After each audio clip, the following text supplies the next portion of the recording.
Let's talk now about the state of our nation. We've been talking a lot about the broken government. Now I'm going to bring in our regular panel of independent experts. Joe Gandelman is the editor-in-chief of the Moderate Voice blog. He is in San Diego. Omar Ali is an independent voting analyst. He is in Washington.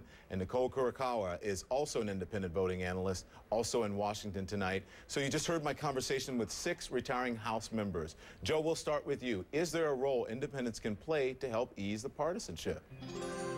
The system is not really set up at this point in the whole political culture to really give much credence to independence, because as your interviews noted, that say there's somebody in Congress who wants to show even a modicum of independence, they're immediately characterized and demonized and pushed into a non-compromising position. So whose fault is that anyway? Is it the party's fault, or is it the people back home, the constituents?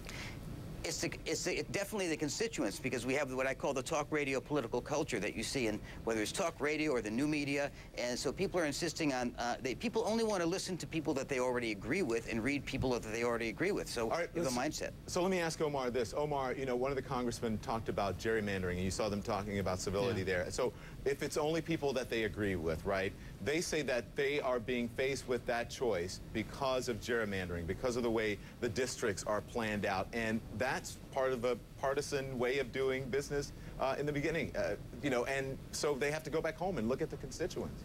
Absolutely. I mean, you know, as one of the congressmen said, you know, the root of the problem is at the structural level. So it's not just about personalities and going over to people's houses for dinner and being civil with each other.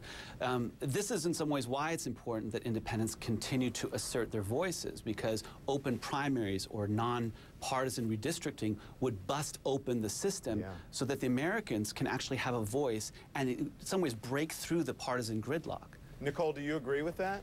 I also blame the parties, because we've seen a tremendous amount of cannibalization. Look at how much flack Olympia Snowe gets from the right. Look how much, I mean, at the Republican National Committee retreat recently, they very narrowly defeated a resolution to instate purity tests for their members.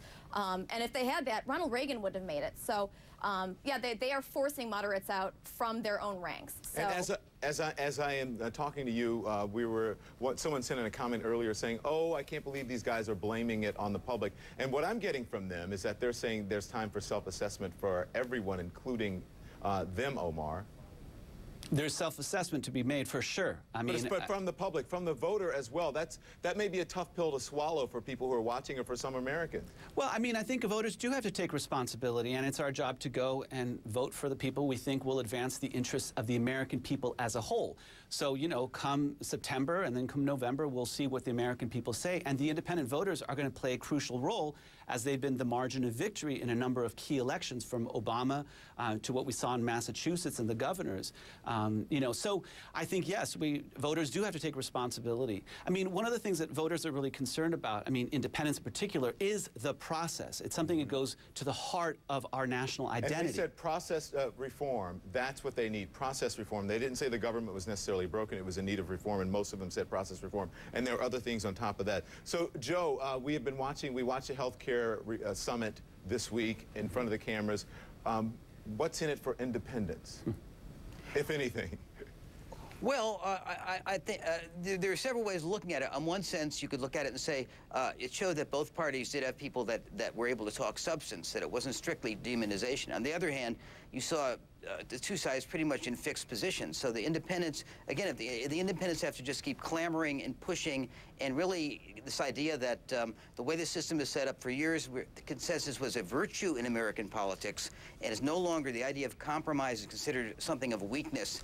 And so independents have to keep pushing for people to try to come together and work on common ground. What I came across watching the summit, I watched quite a lot of it, and again, I saw the Republicans were not as bereft of ideas as some people had suggested, but on the other hand, you saw positions that were almost completely entrenched as far as there is. So, Nicole, I just have a few seconds here. But, you know, is there a need for maybe an independent star? We've seen, you know, this is a New York Times Sunday magazine. We see Scott Brown on the cover. We know that President Obama, leader of the Democrats, he's the president. Who's the independent star who can help your voice, the independent's voice, be heard?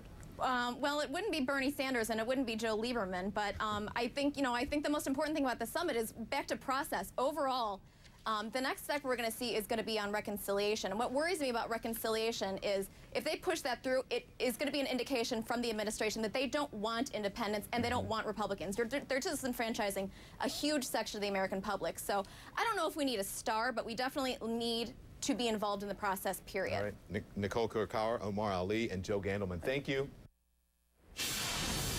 A father's pain and joy.